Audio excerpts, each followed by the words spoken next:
सोनिया गांधी ने अपने लोकसभा क्षेत्र रायबरेली के नाम एक चिट्ठी लिखी है।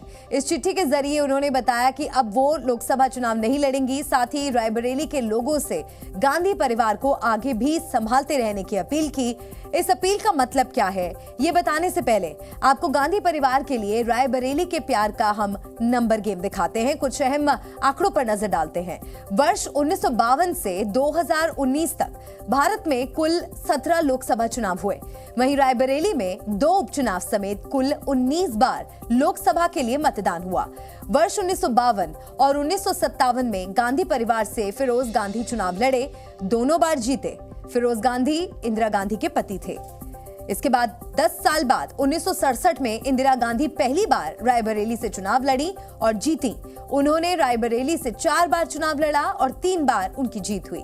वर्ष 1977 में आपातकाल के खिलाफ चली लहर के दौरान रायबरेली की जनता इंदिरा के खिलाफ खड़ी हो गई थी और वो चुनाव हार गई थी। लेकिन 1980 के चुनाव में फिर से रायबरेली की जनता ने इंदिरा पर भरोसा जताया। फिर वर्ष 2004 में सोनिया गांधी के तौर पर गांधी परिवार से तीसरे सदस्य ने रायबरेली को अपना लोकसभा क्षेत्र बनाया और तब से अब तक लगातार 5 बार सोनिया गांधी रायबरेली से सांसद बनी। लेकिन अब सोनिया ने रायबरेली से विदा लेने का फैसला कर लिया है, तो फिर सोनिया की जगह कौन? देखिए ये खास रिपोर्ट।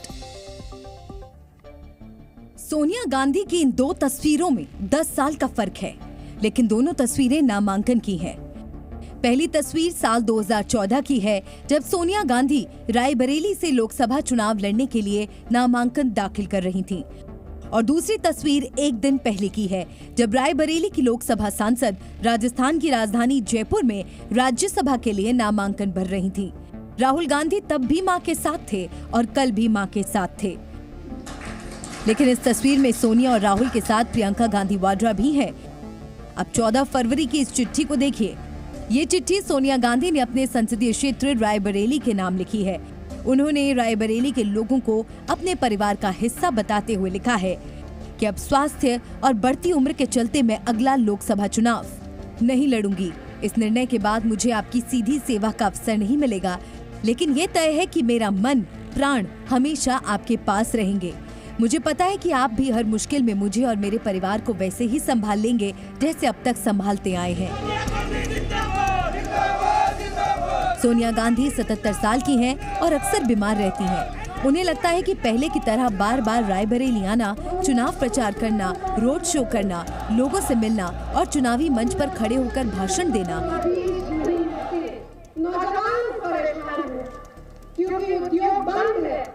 ये सब पहले की तरह नहीं हो पाएगा। लेकिन उन्होंने चिट्ठी में जिस तरह रायबरेली के लोगों से अपने परिवार को संभालने की अपील की है, उसका सियासी संदेश क्या है? क्या आगे भी रायबरेली लोकसभा सीट गांधी परिवार अपने पास ही रखेगा? क्या सोनिया गांधी ने अपनी बेटी प्रियंका के लिए रायबरेली सीट छोड़ी है, या फिर 2024 के लोकसभा चुनाव में रायबरेली सीट भी गंवाने का डर है? रायबरेली की तरह अमेठी भी कांग्रेस का गढ़ माना जाता रहा, लेकिन 2019 के लोकसभा चुनाव में बीजेपी उम्मीदवार स्मृति ईरानी ने राहुल गांधी से अमेठी सीट छीन ली थी। वहीं साल 2022 के यूपी विधानसभा चुनाव में रायबरेली सदर से बीजेपी को जीत मिली थी। इस समय राम मंदिर की लहर और मोदी की गारंटी एक साथ चल रही है। ऐसे माहौल में रायबरेली का किला बचाना कांग्रेस के लिए आसान नहीं होने वाला। कई राजनीतिक विश्लेषक बताते हैं कि अगर सोनिया रायबरेली से चुनाव लड़ें और हार जाएं, तो गांधी परिवार और कांग्रेस को लेकर जनता के बीच गलत संदेश जाता। इसलिए उन्होंने राज्यसभा की ओर रुख कर लिया। सोनिया के राज्यसभा चुनाव लड़ने को लेकर संसद में प्रधानमंत्री नरेंद्र मोदी ने कांग्रेस पर तंज भी कसा था। बहुत लोग पिछली बार भी सीट बदली, इस बार भी कुछ सीट बदलने की फिराक में हैं। और मैंने सुना है बहुत लोग अब लोकसभा के बजाय राज्यसभा में जाना चाहते हैं। तो स्थितियों का आकलन करके वो अपना अपना रास्ता ढूंढ रहे हैं। बीते कुछ सालों से कांग्रेस के अंदर प्रियंका गांधी वाड्रा के पक्ष में आवाज उठती रही है। पार्टी के कई नेता और कार्यकर्ताओं का एक बड़ा वर्ग चाहता है कि प्रियंका राजनीति में कांग्रेस की कमान संभालें। रायबरेली में पहले भी प्रियंका अपनी मां के साथ चुनाव प्रचार के दौरान कई मौकों पर दिखी हैं। कांग्रेस का इतिहास बताता है कि जिसके हाथ में रायबरेली की सीट होती है, गांधी परिवार और कांग्रेस में हुकूमत भी उसी की चलती है। इसका प्रमाण इंदिरा गांधी और सोनिया गांधी खुद हैं। रायबरेली से सबसे ज्यादा 5 बार चुनाव जीतने और सबसे ज्यादा वोटों के साथ जीतने का रिकॉर्ड सोनिया गांधी के नाम है। सोनिया चाहती हैं कि जो प्यार उन्हें रायबरेली से मिला, वो प्यार उनके परिवार के साथ हमेशा रहे। तो क्या माना जाए 2024 के लोकसभा चुनाव में रायबरेली से सोनिया की जगह प्रियंका लड़ेंगी? ब्यूरो रिपोर्ट, जी मीडिया। बीजेपी सोनिया गांधी पर अक्सर परिवारवाद को बढ़ावा देने का आरोप लगाती है। बीजेपी के कई नेता दावा करते हैं कि सोनिया का ध्यान अपनी पार्टी को मजबूत करने से ज्यादा राहुल और प्रियंका के राजनीतिक करियर को संवारने पर है। वैसे सोनिया गांधी ने रायबरेली के नाम जो चिट्ठी लिखी है, उसमें परिवार शब्द का जिक्र 4 बार किया है, लेकिन अपनी पार्टी कांग्रेस का नाम एक बार भी नहीं लिया। गांधी परिवार के लोगों का नाम 4 बार लिया गया है। फिरोज गांधी, इंदिरा गांधी, सास, पति, ये बातें उन्होंने लिखी हैं। लेकिन जिस पार्टी के चुनाव चिन्ह पर वो रायबरेली से चुनाव लड़ी, उस पार्टी की बात एक बार भी नहीं की। एक पेज की चिट्ठी में मैं, मेरा और मुझे जैसे शब्द 15 बार लिखे हैं, लेकिन फिर वही बात, कांग्रेस का नाम एक बार भी नहीं लिया है। यानी सोनिया गांधी ने चिट्ठी में भी अपने विरोधी दलों को ये कहने का मौका दे दिया है कि उनके लिए पार्टी से ऊपर परिवार है और इसीलिए कांग्रेस का ये हाल है। सोनिया गांधी का ध्यान लोकसभा चुनाव में बीजेपी के खिलाफ विपक्ष के सभी दलों को एकजुट करने पर भी है, लेकिन यह कोशिश नाकाम होती दिख रही है।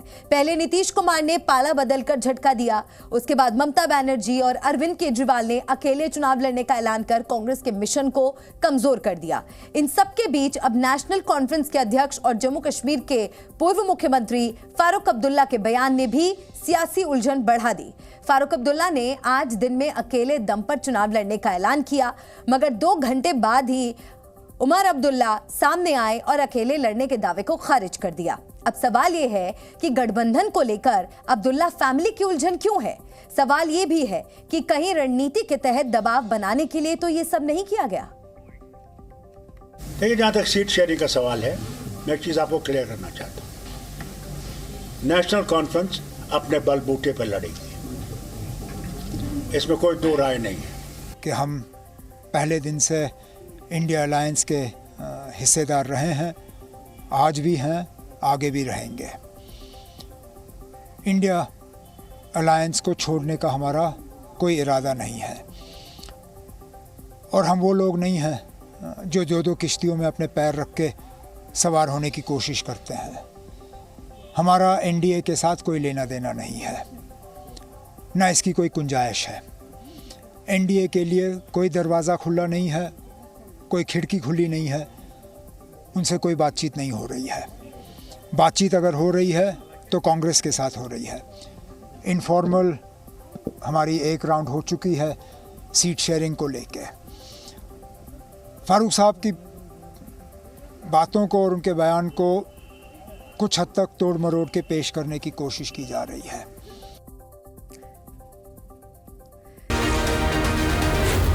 Z News.